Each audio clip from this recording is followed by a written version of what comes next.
ሰላም እንዴት ናችሁ? ወደ ዛሬው የመረጃ ሰዓታችን አለፍን። በዛሬው የመረጃ ሰዓታችን ወደ እናንተ የምናደርሳቸው አርዕስተ ጉዳዮች በአዲስ አበባ ዩኒቨርሲቲ በተካሄደው ተቃውሞ ሰልፍ ብዙ ተማሪዎች መጎዳታቸውን ሰምተናል። እሱን እናስደምጣችኋለን።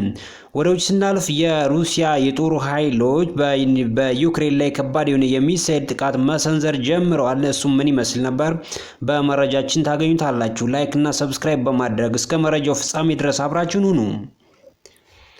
ግድያ ለማውገዝ ሰልፍ የወጡ የአዲስ አበባ ዩኒቨርሲቲ ተማሪዎች በፖሊስ ተደበደቡ።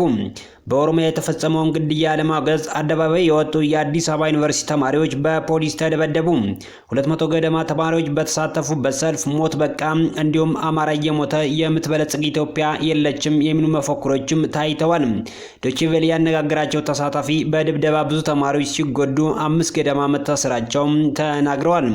ከ150 እስከ 200 የሚሆኑ የአዲስ አበባ ዩኒቨርሲቲ ተማሪዎች በኦሮሚያ ክልል ማንነት መሰረት አድርገው በአማሮች ላይ የተፈጸመ ያለውን የጅምላ ግድያ በመቃወም ዛሬ ረፋድ ላይ ድምጻቸውን ከግቢ ውጭ አሰምተዋል።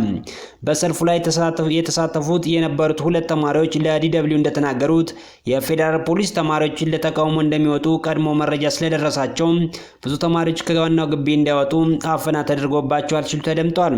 ተማሪዎቹ ምንም አይነት ሰልፍ የሚያስከለክል ነገር ሳይዙ ተቃውሞ ማድረጋቸውንም ተናግረዋል።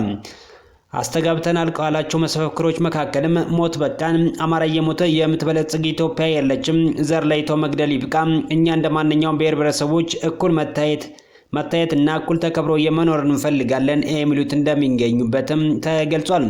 በዚሁ ድምጽ የማሰማት ሰላማዊ ላይ ማንም ብሔርና ግለሰብ የሚያጠቃ ምንም የተነገረ ነገር የለም ሲሉ አስተያየት ሰጪዎች ተናግረዋል። ይህ የተቃውሞ ድምጽ ያሰሙት ተማሪዎች 5 ኪሎ የሚባለው አካባቢ ሲደርሱ ፖሊስ ድብደባ እንደፈጸመና ብዙ የተጎዱ ተማሪዎች መኖራቸውም ተገልጿል። አንደኛው ተማሪ በድብደባው ብዙ የተጎዳ ሰው አለ። አሁን የካቲት 12 ሆስፒታል የሚገኙ 3 ወይም 4 ተማሪዎች አሉ። በጣም ደም ፈሷል፣ ተገምሰዋል፣ ታሽገዋል። ሌላ እግሩን ወይም እጁን ያልተመታ የለም ሲል ተሰምቷል። ዲደብሊው ኩለቀን ገደማ በስፍራው ባደረገው ምልከታ 2 ነጠላ በር ያላቸው ሲንግል ጋቢን የሚባሉ የመከላከያ አነስተኛ ተሽከርካሪዎች ላይ 5 ወታደሮች ነው ዋናው አዲስ አበባ ዩኒቨርሲቲ በር ላይ ጥበቃ ሲያደርጉ ተመልክቷል። በስፍራው የፌዴራልና የአዲስ አበባ ፖሊስ አባላትም በብዛት ታይተዋል። በቤታቸው የነበሩ ወታደሮች ሙሉ ትጥቅ የታጠቁና ስናይፐር የሚባለውን የጦር መሳሪያ ወድረው የያዙ ነበሩ። ይህን ክስተት ተከትሎ በማህበራዊ መገናኛዎች ተቀርጾ የተለቀቀው አንድ ምስል ወይም ቪዲዮ ላይ የፌዴራል ፖሊሶች ዩኒቨርሲቲ ተማሪዎችን ሲደበድቡ እንደሚያሳይ ነው የዛሬ መረጃችን ያገኘ ነው።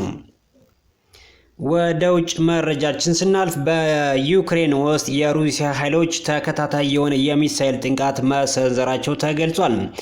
በቤላሩስ በላይ ካለው ሰማይ እስከ ሰሜንና ከጥቁር ባህር ውሃ ወደ ደቡብ የሩሲያ ኃይሎች ቅዳሜ ዕለት በመላ ዩክሬን የክሩዝ ሚሳኤሎችን ፋሲላድ ማስለቀቃቸውን የዩክሬን ባለስልጣናት በሳምንት ውስጥ ከታዩት በጣም የተስፋፋና የተቀናጀ የአየር ጥቃቶቹ አንድ ነው ሲሉ ተናግረዋል። ሩሲያ የሲቪልና ወታደራዊ መሰረተ ልማቶችን ከአየር ላይ ስትደበድብ በምስራቃዊ ግንባር ከባድ ውጊያ ተካሂዶ ነበር። በዚያም የሩሲያ ኃይሎች በሺዎች የሚቆጠሩ የዩክሬን ወታደሮች የአቅርቦት መስመር ለመቁረጥ ተገደው ነበር ብለዋል። የዩክሬን ጦር እንዳስታወቀው የሩሲያ ጦር አውሮፕላኖች ከተማዋን ለመክበብ ባደረጉት ጥረት የሩሲያ ጦር አውሮፕላኖች በምስራቃዊ ሉሃንስክ ግዛት በዩክሬን ቁጥጥር ስር በምትገኘው በሊሲቻንስክ ምስራቃዊ ከተማ አቅራቢያ በሚገኙት የዩክሬን ግዛቶች ላይ ጥቃት ፈጽመዋል። ቅዳሜ ዕለት ከሊሲቻንስክ ወንዝ ማዶ የሴቨሮዶኔትስክ ከተማ ከንቲባ አሌክሳንደር ስትሪዩክ የሩሲያ ኃይሎች ከተማዎችን እንደያዙም ተናግረዋል። በዚህ ሳምንት የዩክሬን ኃይሎች ከሴቨሮዶኔትስክ ወንዝ ባሻገር ከከተማይቱ ተነስተው ወደ ሊሲቻንስክ ከፍ ያሉ እንደሆነም ተናግረዋል። የሚሳኤሉ ጥቃት ቅዳሜ ዕለት የተፈጸመው የሩሲያው ፕሬዝዳንት ቭላዲሚር ፑቲን በሴንት ፒተርስበርግ ከቤላሩስ ፕሬዝዳንት አሌክሳንደር ሉካሼንኮ ጋር ከመገናኛው ከሰዓት በፊት ነው ተብሏል። የቤላሩስ ኃይሎችም በዩክሬን ሰሜናዊ ክፍል በኪየቭ ክልል ድንበር አቅራቢያ ወታደራዊ ልምምዶችን በማካሄድ ውጥረቱን በማባባስና እዚያ ያሉትን ባለስልጣናት በከፍተኛ ጥንቃቄ ላይ አድርገዋቸዋል። የዩክሬን ወታደራዊ መረጃ ኤጀንሲ የራሽያን ጥቃት ቤላሩስን በዩክሬን ላይ ጦርነት ውስጥ እንድትገባ ለማድረግ ትልቁ የሩሲያ ጥቃት ነው ሲሉ ጠርጥሯል። የምዕራብ ዓለም ወታደራዊ ተንታኞች ቤላሩስ የሩሲያን ጦርነት ተቀላቅሎ ይሆን ተብሎ የማይታሰብ ነገር ቢሆንም ነገር ግን ሚስተር ሉካሸንኮ የስልጣን ዘመናቸው በክሬምሊን ድጋፍ ላይ የተመሰረተ ነው። ይህም ለፖለቲካ እንቅስቃሴ ክፍላቸውን ይገድባል ተብሏል። ፕሬዚዳንት ባይደን ጦርነቱ በሀገሮቻቸው ላይ የደረሰውን ያለው ኢኮኖሚ ቀውስ ዩክሬንን ለመደገፍ የምዕራባውያን ቁርጠኝነት ለማጠናከር ቅዳሜ ዕለት ወደ ጀርመን በመጓዝ ላይ ካሉት የዓለማችን የበለጸጉ ዴሞክራሲዎች G7 ሀገሮች ጋር ይወያያሉ ተብሏል። ምንም እንኳን ዩክሬን ከጦርነቱ የመጀመሪያዎቹ ሳምንታት ወዲህ በጦር ሜዳ ላይ በጣም አስቸጋሪ ጊዜ ሊገጥማት በሚችልበት ጊዜ እንኳን የጦር ኃይሎች አዛዥ ጄኔራል ቫለሪ ዛሊሂቪ በጥሩ ሁኔታ የተሰራ ቪዲዮ ለቋል። የላቁ የሮኬት ስርዓቶችን ለመጀመሪያ ጊዜ የጦር ሜዳ መጠቀማቸውን ለማክበር ለቋል። ዩናይትድ ስቴትስ መሳሪያው በእኛ ዩክሬንኛ ግዛታችን ላይ የጠላትን ወታደራዊ ኢላማ ለመምታት እየዋለ ነው ብለዋል። ነገር ግን የሩሲያ ሚሳኤሎች ጥቃት በወታደራዊ ኢላማዎች ሆነ በከተሞችና በከተሞች በሚገኙ ሲቪል አካባቢዎች ላይ የተተኮሰውን የጦር መሳሪያ በሞስኮ አቅም ላይ ያለውን ከፍተኛ ወዳሚ ኃይል የሚያስታውስ ነው።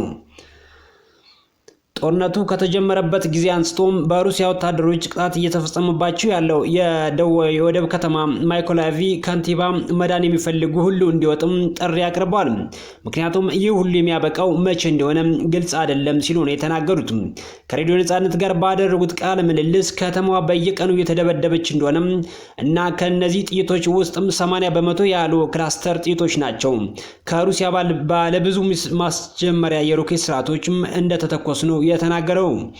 ቀድሞውኑ ከጦርነት በፊት ከነበረው 480,000 የሚሆነው የሚኮላይቭ ህዝብ መካከል ግማሽ ያህሉ ተሰዷል።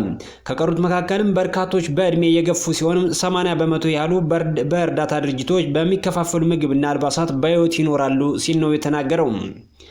ቅዳሜ ዕለት የሩሲያ ጥቃት በቅርብ ሳምንታት ውስጥ በአንጻራዊ ጸጥታ የሰፈነባቸው የአገሪቱ አካባቢዎችን መጥቷል።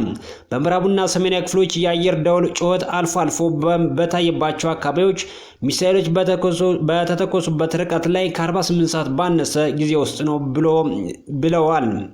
ጦርነቱ ከጀመረበት ጊዜ አንስቶ የሩሲያን ድርጅቶች በዝርዝር የገለጹት ቤላሩስኛ ጉዩን የተባለም የቤላሩስ ቡድን እንደገለጸው በደርዘን የሚቆጠሩ ሚሳኤል ጥቃቶች በሩሲያ አውሮፕላኖች በቤላሩስ አየር ክልል ውስጥ በአንድ ጀንበር መተዋል ብለዋል። የዛሬ የሰዓቱ መረጃችን ይመስል ነበር። በሌላ የሰዓት